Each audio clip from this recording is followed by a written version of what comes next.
முத்துவும் மீனாவும் தன்னுடைய பூக்கடையில் நின்று பேசிக்கிட்டு இருக்காங்க. பார்த்தீங்கல்லங்க, இந்த சிந்தாமணிக்கு எவ்வளோ திமிரு இருக்குன்னு பார்த்தீங்களா நீங்கள்? மீனா சொல்ல, ஆமாம் மீனா, நம்ம வீட்டுக்காக தான் அம்மா கிட்டே இப்படி ஒரு பழக்கத்தை பழகிருக்குன்னு நீ சொல்கிறத கேட்கும்போது எனக்கு அவ்வளோ அதிர்ச்சியாக இருக்குது அப்படின்னு மீனா கிட்ட எங்கள் முத்துவும் பேசிக்கிட்டு இருக்காங்க. ஆனால் நம்ம இதை சும்மா விட்டுறக்கூடாது, நம்ம வீட்டை எப்படியாவது மீட்டே ஆகணுங்க. முடிஞ்ச அளவு நம்மளால் எவ்வளோ சீக்கிரம் பணத்தை சம்பாதிக்க முடியுமோ அதை நம்ம இங்கே சம்பாதிச்சு கொண்டு அந்த சிந்தாமணி முகத்தில் வீசி கறியை பூசணுங்க அப்படின்னு மீனா சொல்லும்போது முத்துவும், சரி மீனா, நாம் இப்படி பேசிக்கிட்டே இருந்தோன்னா நம்ம பிரச்சனையை சரி பண்ண முடியாது. நான் போய் என்னுடைய சவாரி வேலையை பார்க்குறேன், நீ உன் வேலையை பாருன்னு சொல்லிட்டு முத்து கிளம்பி போயிடுறாங்க. வீட்டில் இருக்க இங்கே ஸ்ருதி என்ன பண்ணுறாங்க, வெளியே ரவி நான் ரெடி ஆகிட்டேன், நீ ரெடியான்னு சொல்லி கேட்கும்போது இதோ வந்துட்டேன் அப்படின்னு ஸ்ருதி கூட ரவியும் கிளம்பும்போது அங்கே நின்றுக்கிட்டு இருக்க விஜயாவை பார்க்குறாங்க ஸ்ருதி நேராக விஜயா பக்கத்தில் போக, ஆண்டி, அந்த சிந்தாமணி ரொம்ப நம்பினீங்கல்ல, அந்த சிந்தாமணி எவ்வளோ பெரிய பிரச்சனைக்கு காரணம் வந்திருக்காங்க பார்த்தீங்களா? அவங்க உங்ககிட்ட உண்மையாக பழகலை. உண்மையான ஃப்ரெண்ட்ஷிப்னா அது உங்கள் பார்வதி, அந்த பார்வதி ஆண்டி மட்டும்தான், அவங்க மட்டும்தான் உங்ககிட்ட உண்மையாக இருந்திருக்காங்க. ஆனால் நீங்கள் அந்த சிந்தாமணி பேச்சு கேட்டு என்னென்னமோ பண்ணிட்டீங்க. இப்போ பார்த்தீங்கல்ல, இந்த சிந்தாமணிக்கு முக்கியமாக தேவையே இந்த வீடு தான். இந்த வீட்டுக்காக தான் உங்ககிட்ட பழகி இருக்காங்க. மீனா சொன்னதை கேட்கும்போது எனக்கே ரொம்ப ஷாக் ஆகிடுச்சு. இதுக்கப்புறமா அந்த சிந்தாமணி கிட்ட நீங்கள் பழகுனீங்கன்னா அது உங்களுக்கு தான் ஆபத்து அப்படின்னு ஸ்ருதி சொல்லும்போது அதுக்கு ரவியும் சொல்கிறாங்க, ஆமாம்மா, சிந்தாமணி என்னுடைய லைஃப்லையும் பிரச்சனையை தான் ஏற்படுத்திட்டு இருக்காங்க. உங்களுக்கு அது புரியுதா என்னன்னு எனக்கு தெரியல. அந்த நீத்துவை சம்மந்தம் இல்லாமல் வளர்த்து விடணுன்றதுக்காக இப்போ நீத்துவுக்கு சம்மந்தமே இல்லாத ஒரு தொழில், அதான் அந்த பூத்தொழிலை இப்போ அமைச்சு கொடுக்கவும் செஞ்சுருக்காங்க. இந்த சிந்தாமணி நம்ம லைஃப்பில் மட்டுமே தான் சுற்றி பிரச்சனையை கொண்டு வந்துகிட்டே இருக்காங்க. உங்களுக்கு அது புரிய மாட்டேங்குது. இங்கே முத்து மீனா அண்ணி வாழ்க்கையிலையும் இப்போ என் வாழ்க்கையிலையும் அடுத்த மனோஜ் வாழ்க்கையிலையும் அவங்க இங்கே பம்பரம் போல் சுற்றிட்டு இருக்காங்க. இதெல்லாம் எதுக்கு? நமக்கு பிரச்சனையை கொடுத்துக்கிட்டே இருக்கணும், இந்த வீட்டை அவங்க அபகரிக்கணும். இது உங்களுக்கு எப்போ புரியுமோ தெரியலன்னு அங்கேருந்து சொல்லிட்டு ரவி ஸ்ருதி 2 பேருமே கிளம்பி போயிடுறாங்க. அண்ணாமலையோ இங்கே திரும்பி பார்த்து முறைச்சிட்டு அவர் ரூம்குள்ளே போக விஜயா பயங்கர கோவத்தோட கிளம்புறாங்க. நேராக பார்வதி வீட்டுக்கே போகிறாங்க. பார்வதி வீட்டுக்கு போன எங்கள் விஜயாவோ இங்கே அமைதியாக உட்கார்ந்துருக்காங்க. போயிட்டு என்னாச்சு விஜயன்னு சொல்லி கேட்கும்போது நடந்த விஷயத்த விஜயா கிட்ட நடந்த விஷயத்த பார்வதி கிட்ட சொல்ல, பார்வதி இதை கேட்டதும் எனக்கு அப்போவே இந்த சிந்தாமணி மேலே கொஞ்சம் சந்தேகம் இருந்துச்சு. ஆனால் இப்போ மீனா சொல்கிறத கேட்கும்போது அது கன்ஃபார்மே ஆயிடுச்சு. நீ இன்னமும் இந்த சிந்தாமணியை நம்பாத அப்படின்னு சொல்லிட்டு இருக்காங்க. சிந்தாமணியை நான் சும்மா விட போகிறதில்ல. என் வீட்டுக்காக தான் இவ்வளோ பெரிய ஒரு ஃப்ரெண்ட்ஷிப்போடு என்கிட்ட பழகியிருக்காங்கன்னா இதை நான் இதுக்கப்புறமும் சும்மா விட போகிறதில்ல அப்படின்னு அங்கே விஜயா நினைக்கிறாங்க. நீ கொஞ்சம் அமைதியாயிரு. இந்த விஷயத்தில் உன் பசங்க சொல்கிறத மட்டும் நீ கேட்டால் போதும். அவசரப்பட்டு நீ ஏதாவது செஞ்சனா அப்புறம் அந்த வீடு உனக்கு இல்லாமல் போயிடும் அப்படின்னு பார்வதி சொல்ல, இதை கேட்ட விஜயாவும் சரின்ற மாதிரி அமைதியாக தான் இருக்காங்க. ஆனாலும் அவங்களால அவங்க கோவத்தை கண்ட்ரோல் பண்ணிக்கவே முடியலை. ஷோரூம்க்கு போயிட்டு வீட்டுக்கு வர மனோஜ் ரொம்ப சோகத்தோடு உட்கார, என்னாச்சுடா மனோஜ்னு விஜயா போயிட்டு மனோஜை பார்த்து கேட்குறாங்க. அதுக்கு மனோஜும், அம்மா, இன்னைக்கு ஷோரூம்க்கு வந்தவங்க எல்லாரும் என்னை எவ்வளோ கேலி பண்ணி சிரிச்சாங்க தெரியுமா அப்படின்னு சொல்ல, என்னடா சொல்கிறேன்னு கேட்குறாங்க. ஆமாம்மா, ஷோரூம்க்கு வந்தவங்க எல்லாருமே என்னை கேலி பண்ணி கிண்டல் பண்ணி நக்கல் பண்ணி சிரிச்சாங்க. எனக்கு ரொம்ப அவமானமாக போயிடுச்சுன்னு சொல்ல, என்னடா சொல்கிற, எதுக்காகடா அவங்க இப்படிலாம் பண்ணணும்னு சொல்லி கேட்க, அது ஒன்றும் இல்லாமல் ஃபோர்ஜரி பண்ணி நான் ஜெயிலுக்கு போயிட்டு வந்த விஷயம் என்னுடைய ஸ்டாஃப்கெல்லாம் தெரிஞ்சு எங்கள் கஸ்டமர் வரைக்கும் தெரிஞ்சு போச்சு. இனிமே என்னுடைய பிஸ்னஸ் எந்த அளவுக்கு நட்டமாக போகுதுன்னே தெரியல.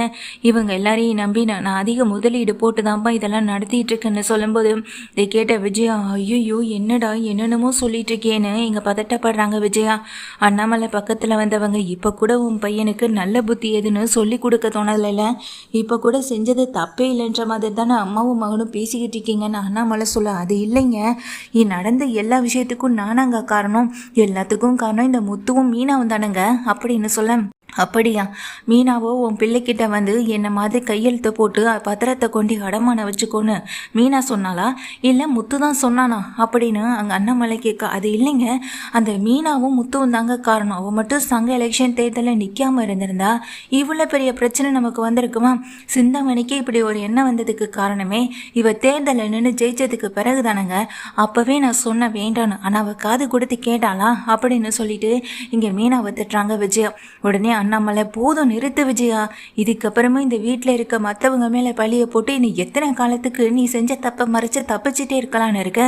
என்னைக்காவது நான் செஞ்சது தப்பு தான், மன்னிச்சிருங்கன்னு மனசார 2 பேர் மன்னிப்பு கேட்டிருக்கீங்களா? அது எப்படி இந்த வீட்டுக்கு வாழ வந்த மருமக மீனா தான் எல்லாத்துக்கும் காரணம்னு உனக்கு சொல்கிறதுக்கு மனசு வருது? இப்படி சொல்கிறதுக்கு உன் மனசாட்சிக்கு குத்தலாம் இல்லை உறுத்தலாம் இல்லை? இந்நேரம் மீனா மட்டும் முயற்சி எடுக்காமல் இருந்திருந்தா உன் பிள்ளைய 15 நாள் ரிமாண்ட் பண்ணி இங்கே ஸ்டேஷனில் கொண்டு போய் உட்கார வச்சுருந்துருப்பாங்க. அந்த நன்றி உணர்ச்சி கூட கொஞ்சம் கூட இல்லாமல் மீனாவை இப்படி வாய்க்கு வந்த மாதிரி பேசுகிறதுக்கு உனக்கு கொஞ்சம் கூட அசிங்கமா இல்லையான்னு சொல்லி கேட்க, இல்லைங்க நான் என்ன சொல்ல வரேன்னு கொஞ்சம் நீங்கள் பொறுமையாக கேட்டிங்கன்னா உங்களுக்கு புரியும். ஆனால் நீங்கள் அந்த அவளை வீட்டுக்கு கூட்டிகிட்டு வந்த மருமகன்றதுனால ரொம்ப தலைக்கு மேலே வச்சு நீங்கள் அவளை ஆடிக்கிட்டு இருக்கீங்க அப்படின்னு விஜயா சொல்லும்போது, போதும் விஜயா அப்படின்னு அடிக்கே கையை ஓங்கிடுறாங்க. இங்கே இதெல்லாம் பார்த்தா மனோஜ் பயந்து போய் நிற்க, வீட்டுக்குள்ளே வர முத்துவும் மீனாவும் மாமா என்ன பண்ணுறீங்கன்னு ஓடி வந்து தடுக்கவும் செய்ய, போதும் நீங்கள் எல்லாரும் நடித்தது வரைக்கும் எல்லாம் போதும் அப்படின்னு சொல்ல, அம்மா நீங்கள் என்ன செஞ்சாலும் மீனாவையும் என்னையும் குறை சொல்லிட்டு தான் இருப்பீங்க. இந்த சமயத்தில் நீங்கள் குறை சொல்கிறதெல்லாம் விட்டுட்டு நம்ம எல்லாரும் இந்த சமயத்தில் ஒத்துமையாக இருந்தால் மட்டும்தான் நம்ம வீட்டை காப்பாற்ற முடியும். நம்மளுக்குள்ளேயே அடிச்சுக்கிட்டு சண்டை போட்டுட்டு இருந்தோம்னா அது சிந்தாமணிக்கு தான் மிகப்பெரிய வாய்ப்பாகவும் மாறும். அது உங்களுக்கு புரியுதா இல்லையான்னு சொல்லிட்டு கேட்குறாங்க விஜயா கிட்ட. முத்து இப்படி கேட்ட உடனே விஜயாவுக்கு பதில் பேச முடியலை. முத்து, மீனா நீங்கள் உங்கள் வேலையை போய் பாருங்கப்பா. 2 பேரும் வெளியே போயிட்டு ரொம்ப டயர்டாக வந்திருப்பீங்க, நீங்கள் போய் சாப்பிடுங்க முதல்ல அப்படின்னு சொல்லி அனுப்பி வைக்கவும் செய்கிறாங்க அண்ணாமலை. இதை பார்த்த விஜயாவுக்கு ரொம்ப கோபம் வந்தாலும் வேறு வழி இல்லாமல் அமைதியாக நிற்கிறாங்க. ஸ்ருதி ரவின்னு எல்லாருமே வீட்டுக்கு வந்துடுறாங்க. வீட்டுக்கு வந்த ஸ்ருதியும் ரவியும் இங்கே முக்கியமான ஒரு விஷயமா முத்து மீனா கிட்ட பேசணும்னு சொல்லிட்டு கூப்பிடுறாங்க.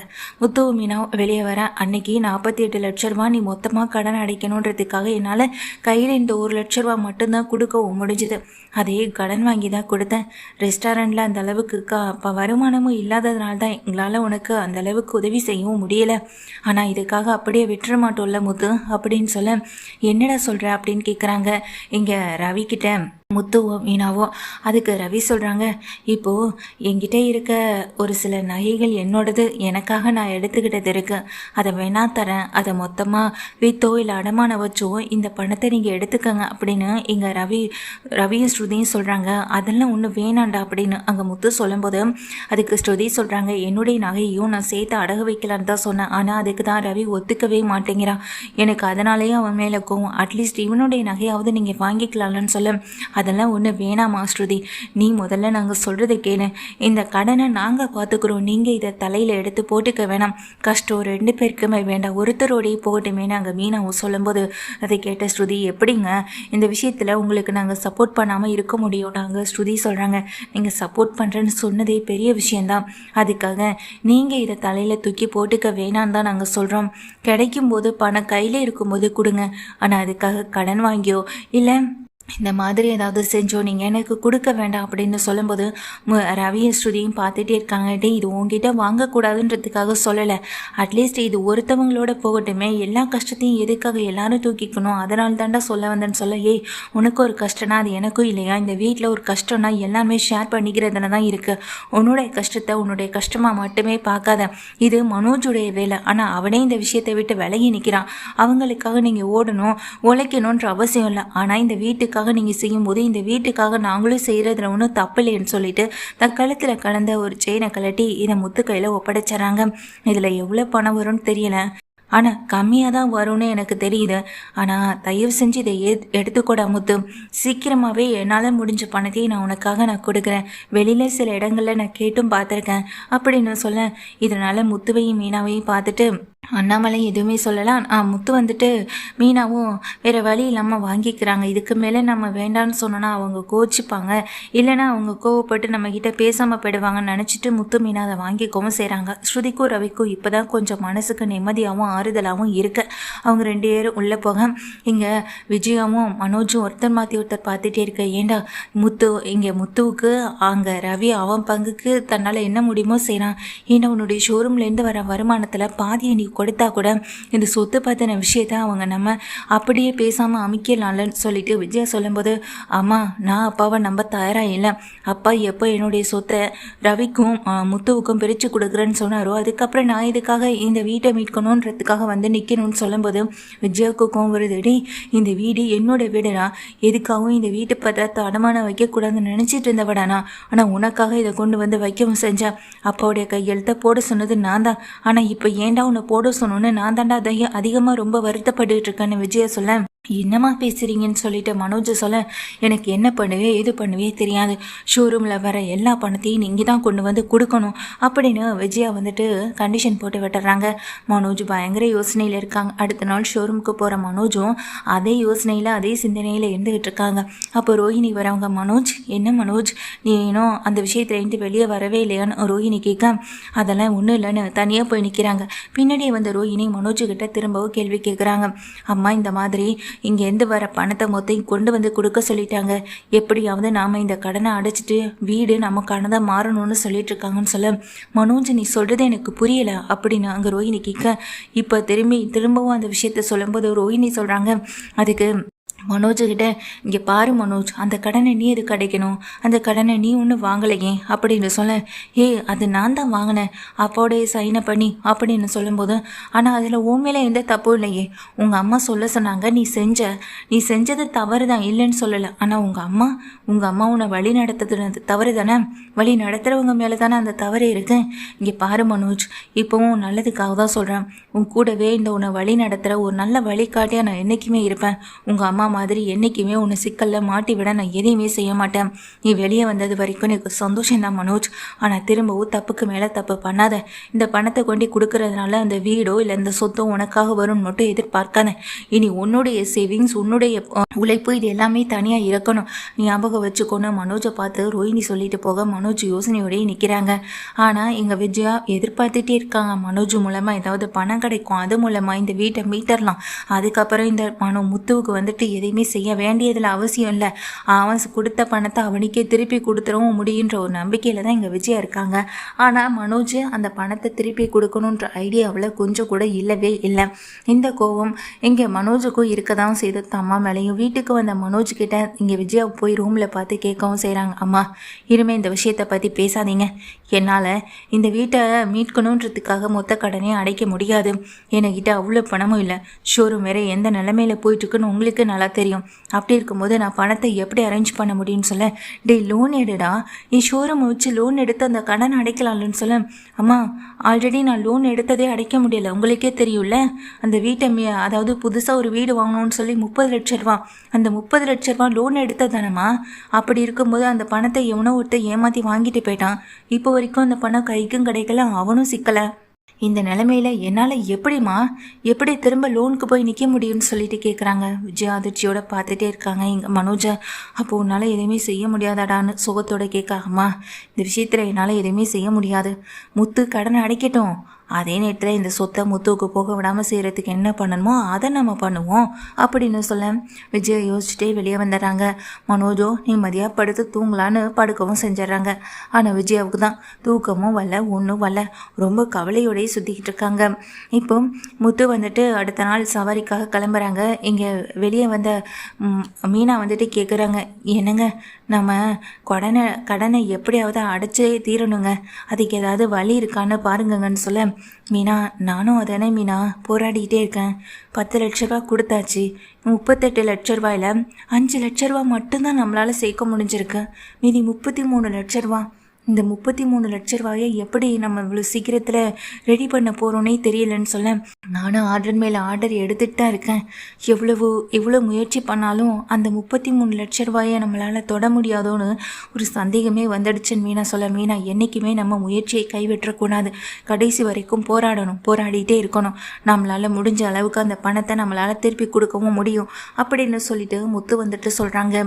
முத்து சொன்னதை கேட்டதுமே எங்கே ரொம்ப சந்தோஷமாயிடுது. மீனாவுக்கும் அது உத்வேகமாக தான் இருக்குது.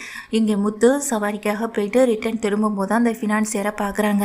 ஃபினான்சியர் முத்தை பார்த்ததுமே வண்டியை நிறுத்திட்டு முத்து வந்துட்டு கீழே இறங்கி வர, எதுக்காக இப்போ என் வண்டியை நிறுத்தினேன் அப்படின்னு முத்து கேட்குறாங்க ஃபினான்சியர்கிட்ட. உங்ககிட்ட ஒரு முக்கியமான விஷயத்தை பற்றி பேசணும், அதுக்காக தான் அப்படின்னு சொல்லும்போது, என்ன விஷயத்தை பற்றி பேச போகிறேன்?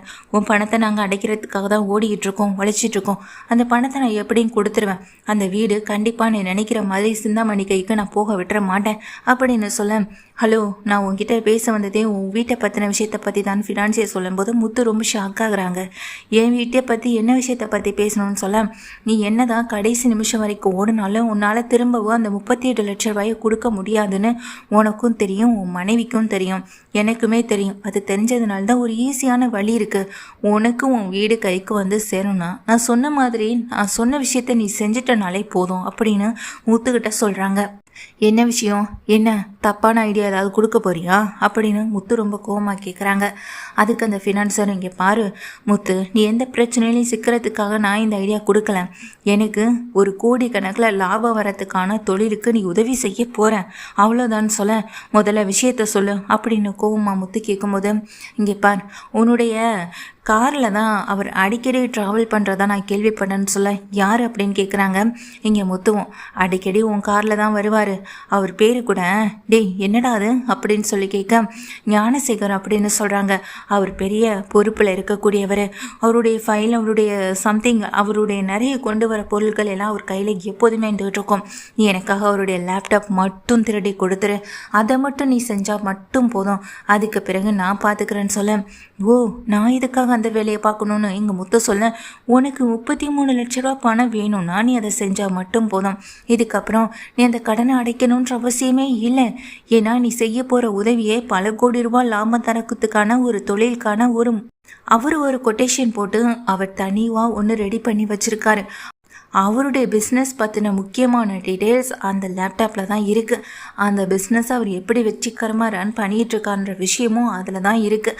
அதை பற்றின விஷயங்கள் மட்டும் எனக்கு தெரிஞ்சிடுச்சுன்னா போதும், அதுக்கப்புறம் என்னுடைய பிஸ்னஸில் நான் பல மடங்கு உயர்வேன்.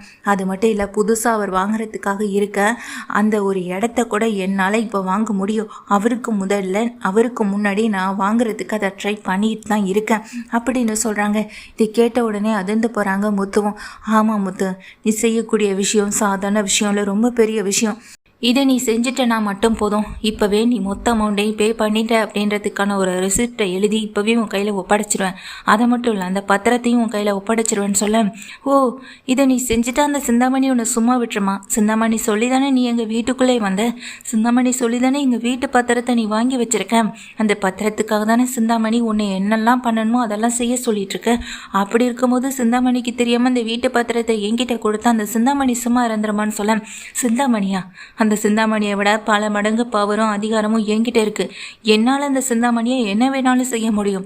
சிந்தாமணி ஒரு பொறுப்பில் இருக்காங்க அப்படின்றதுக்காக தான் அவங்க சொன்னது எல்லாத்தையும் செஞ்சேன். இப்போ பொறுப்பே இல்லாமல் ஒன்றுமே இல்லாமல் இருக்க அவங்களுக்காக நான் எதுக்காக எல்லாத்தையும் முன்கூட்டி வந்து அவங்களுக்காக செய்யணுன்ற அவசியமும் இல்லை. என்னை அவங்க தீண்டக்கூட முடியாது அப்படின்னு அந்த ஃபினான்சியர் சொல்லும் போது முத்து யோசிக்கிறாங்க.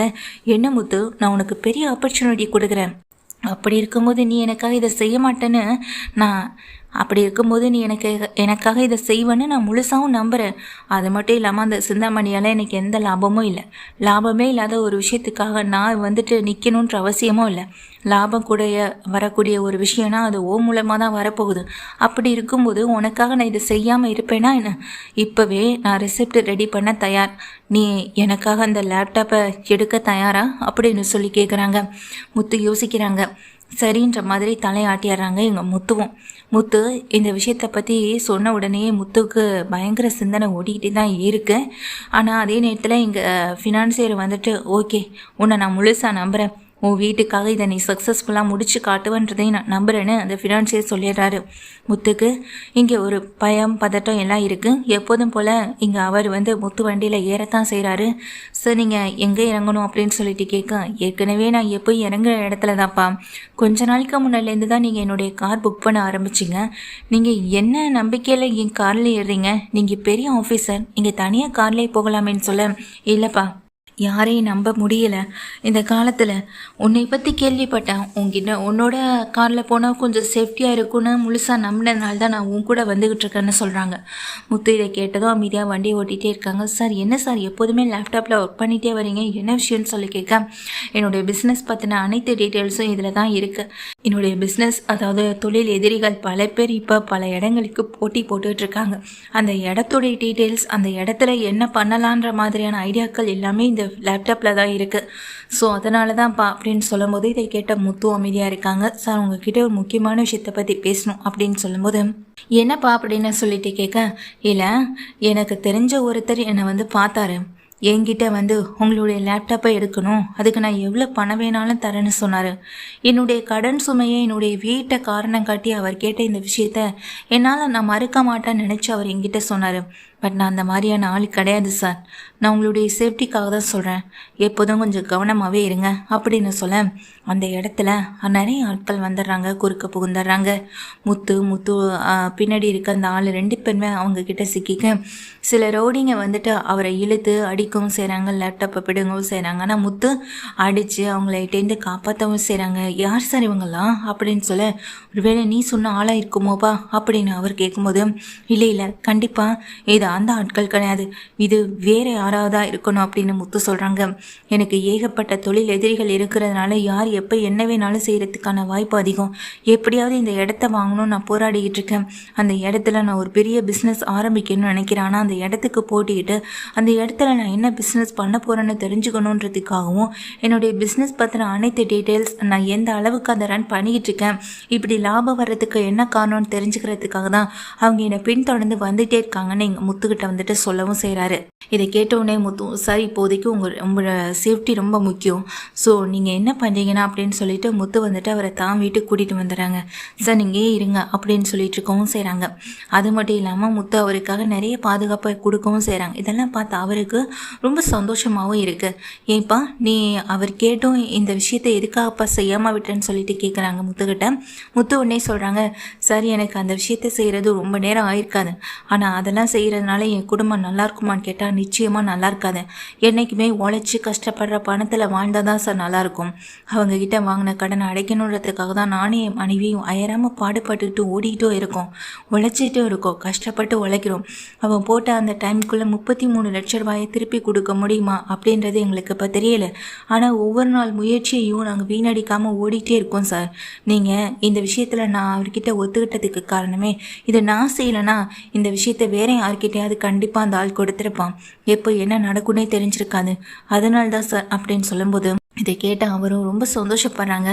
சரிப்பா முத்து, நான் இன்றைக்கே இதை பற்றின எல்லா விஷயத்தையும் முடிச்சிடறேன்னு சொல்லிட்டு இங்கே முத்து வீட்டில் இருந்தபடியே ஒன்றையும் இங்கே இதை பண்ணிவிட்டு, அதாவது ஒன்றையும் மெயில் மூலமாக அனுப்பி அந்த இடத்த வந்துட்டு வாங்க ட்ரை பண்ணி முடிச்சிட்றாரு.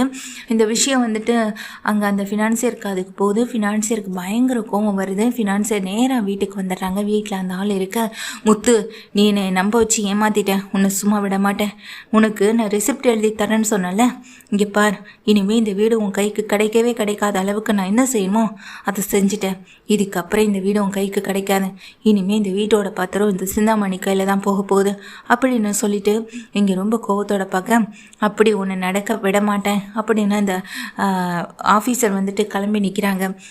இதெல்லாம் பார்த்துக்கிட்டு இருக்க அவருக்கு எதுவுமே புரியலை. முத்துவுக்கு புரியலை, அண்ணாமலைக்கு புரியலை, மீனானு எல்லாரும் அதிர்ச்சியோட பார்க்குறாங்க. அப்போது அங்கே அவர் சொல்கிறாரு, நான் பெரிய கம்பெனி தான் நடத்துகிறேன், பெரிய கம்பெனிக்கு மேலே இப்போ நான் லோன் கொடுக்குற இடத்துலேருந்து ஒரு பெரிய ஆஃபீஸராக இருந்துட்டு நான் சொல்கிறேன், முத்துவுடைய கடனை நான் அடைக்கிறேன், முத்துவுக்கு லோனை நான் இங்கே கொடுக்குறேன், முத்துவுடைய எல்லா கடனையும் நான் அடைக்கிறதுக்கு என்ன செய்யணுமோ அதையும் நான் பார்த்துட்டேன். 33 லட்ச ரூபா அது உன்னுடைய அக்கௌண்ட்டுக்கு வந்து ரொம்ப நேரம் ஆயிடுச்சு. முத்து எங்கிட்ட லோன் எடுத்ததுக்கான ஃபைல், அதாவது ரெசிப்ட் அப்படின்னு சொல்லிட்டு ஒரு இதை கொடுக்கவும் செய்கிறாங்க. முத்து உன்னால் இந்த கடனை எப்போ மெதுவாக அடைக்க முடியுமோ அப்போ பொறுமையாக அடை, நீ இதை உடனே அடைக்கணுன்ற அவசியம் இல்லை, நீ ஏன்னா நீ செஞ்சிருக்க உதவிக்கு இதை நான் உனக்கு சும்மா கூட கொடுக்கலாம், ஆனால் அதை நீ ஏற்றுக்க தயாராக இருக்க மாட்டேன்னு எனக்கு நல்லாவே தெரியும், அதனால தான் சொல்லவும் செய்கிறாரு. கேட்ட முத்துவுக்கு ரொம்ப சந்தோஷமாயிடுது. முத்து செஞ்ச ஒரு உதவியை அன்றைக்கி அவருடைய வீட்டையும் மீட்டு கொடுத்துருக்கேன், உன்னுடைய அக்கௌண்ட்டுக்கு 33 லட்ச ரூபா வந்து ரொம்ப நேரம் ஆயிடுச்சு, இதுக்கப்புறமா அந்த வீட்டு பத்திரம் உன் கையில் இருந்தால் தான் உனக்கு ஆபத்து, ஏன்னா இந்த வீட்டு பத்திரத்தை இனி நீ வச்சுக்கிறதுக்கு அதுக்கு தகுதியான ஆளும் கிடையாது. இப்போவே அதை முத்து கையில் ஒப்படைக்கலைன்னா போலீஸ் வந்து உன்னை அரெஸ்ட் பண்ணிட்டு போகிறதுக்கும் ரொம்ப நேரம் ஆகாதுன்னு சொல்கிறாங்க. அவர் போலீஸ்க்கும் இன்ஃபார்ம் பண்ணிடுறாரு. போலீஸும் வந்துடுறாங்க. முத்துவோடைய வீட்டு பத்திரத்தை அந்த ஆளுகிட்டேருந்து வாங்கி கையில் கொடுக்கவும் செய்கிறாங்க. நான் தனியாக போகும்போது என்னை அடித்து கொலை பண்ண முயற்சி பண்ணான்ற ஒரு கேஸை வந்துட்டு கொடுக்கவும் செய்கிறாரு அவர். அதனால் அந்த இடத்துல கைது பண்ணவும் படுறாங்க அந்த ஃபினான்சியரை கைது பண்ணி கூட்டிகிட்டு போகிற அதே நேரத்தில் சிந்தாமணிக்கு இந்த விஷயம் தெரிஞ்சு ரொம்பவே மனசுடைஞ்சு அதாவது ஃபீல் பண்ணவும் செய்கிறாங்க. இந்த விஷயத்தை இந்த ஃபினான்சியர் இவ்வளோ சொதப்பிட்டானே, பணத்துக்கு ஆசைப்பட்டு முத்துக்கிட்டே வேலை போயிட்டு கடைசியில் முத்துவை பழி வாங்குறேன்னு சொல்லி இப்போ ஏதோ ஒரு ஆஃபீஸர் மூலமாக மொத்த கடனை அடக்கி வச்சுட்டானே, இதை நான் நினச்சி கூட பார்க்கல. முத்து மீனாவுடைய வளர்ச்சியை தடுக்கணும்னு போராடிட்டு இருந்த இந்த சமயத்தில் இடையில இவ்வளோ பெரிய விஷயம் நடந்து போச்சுன்னு ஒரு பக்கம் சிந்தாமணிக்கு பயங்கர வருத்தம். ரொம்ப அதை ஏற்றுக்க முடியலை. முத்து மீனா குடும்பம் எல்லாமே வந்திருக்க ஆஃபீஸருக்கு நன்றி சொல்லவும் செய்கிறாங்க. முத்து உன்னுடைய நேர்மை எனக்கு ரொம்ப பிடிச்சிருக்கு. நீ வாங்கின லோனை அடைக்கணும்னு கொஞ்சம் டைம் எடுத்துக்கிட்டாலும் போதும், எனக்கு அதை பற்றி பிரச்சனையே இல்லை. நான் நிறைய ஆஃபீஸ் ரன் பண்ணிகிட்ருக்கல. உன்னுடைய ஒய்ஃப்க்கு தேவையான எல்லா விஷயத்தையும் நானே செய்கிறேன். உன்னுடைய ஒய்ஃப் எடுத்து நடத்திக்கிட்டு இருக்கேன். இந்த அரசாங்கம் சம்மந்தப்பட்ட எந்த வேலையாக இருந்தாலும் அதுக்கு நான் இங்கே ரெடியாக இருக்கேன். உனக்கு எப்போ எந்த உதவி தேவைப்பட்டாலும் சொல்லுப்பா, நான் அதை தயங்காமல் தரேன். அதுவும் இல்லாமல் இனிமேல் எனக்கு முழு நேர டிரைவரே நீ தான் அப்படின்னு சொல்லிடுறாங்க. காலையில் நீ என்னை ட்ராப் பண்ணுறதுலேருந்து ஈவினிங் பிக்கப் பண்ணுறது இந்த பொறுப்பை வந்துட்டு உங்ககிட்ட ஒப்படைக்கிறேன்னு சொல்லிடுறாங்க. முத்துவுக்கும் மீனாவுக்கும் இதை கேட்கும்போது அவ்வளோ சந்தோஷமாக இருக்குது. அண்ணாமலையும் எங்கள் அமைதியாக நிற்க, உங்கள் பையனை நீங்கள் ரொம்ப நல்லா வளர்த்துருக்கீங்க சார், ரொம்ப சந்தோஷமாகவும் பெருமையாகவும் இருக்கேன். இப்படிப்பட்ட ஒரு பையனை நான் பார்க்கும்போது பணத்துக்கு விலைக்கு போகிறவங்க மத்தியில் அந்த பணம் எனக்கு நேர்மையான வழியில் வந்தால் போதும், இப்படி நான் மற்றவங்களை காயப்படுத்தி அதை சம்பாதிக்க விரும்பலைன்னு சொன்னவங்க பையனுடைய நேர்மை எனக்கு ரொம்ப பிடிச்சிருக்கு. படிக்கலைன்னா என்ன சார், படிக்கலைனாலும் நல்ல ஒரு எண்ணம் இருக்குல்ல, அந்த எண்ணமே அவங்கள மேலே தூக்கி விடும் சார் அப்படின்னு சொல்லிட்டு அண்ணாமலையை பாராட்டும் போது அண்ணாமலைக்கு அப்படியே ரொம்ப சந்தோஷமாகிடுது, ரொம்ப பெருமையாகிடுது. அவர் அங்கேருந்து கிளம்பி போக முத்து மீனா ரெண்டு பேருமே அவரை வழி அனுப்பி வச்சுட்டு வீட்டுக்குள்ளே வராங்க. பாத்தியில என்ன சொல்லிட்டு போகிறாங்க, பாத்தியில படிக்கலைனாலும் இங்கே எண்ணம் தான் முக்கியம், நல்ல எண்ணம் இருந்தால் போதும் விஜயா, அப்படிப்பட்ட எண்ணம் உனக்கும் இல்லை உன் மகனுக்கும் இல்லை. இனிமே இதை பற்றி நீ பேசுகிறதுக்கு எதுவுமே இல்லை. சொல்லப்போனால் நீயும் மனோஜும் முத்து மீனாகிட்ட மன்னிப்பு கேட்டு தான் ஆகணும் அப்படின்னு சொல்ல, நாங்கள் இதுக்குங்க மன்னிப்பு கேட்கணும்னு சொல்லும்போது, இனியெல்லாம் திருந்துற ஜென்மமே கிடையாது, இப்போன்னு இல்லை எப்போதும் திருந்தக்கூடிய ஆளே கிடையாது. உங்கள் முன்னாடியே இந்த வீட்டை முத்து மீனா பேருக்கு மாற்றுறதுக்கு வைக்கல வர சொல்லிட்டேன்னு சொல்கிறாங்க.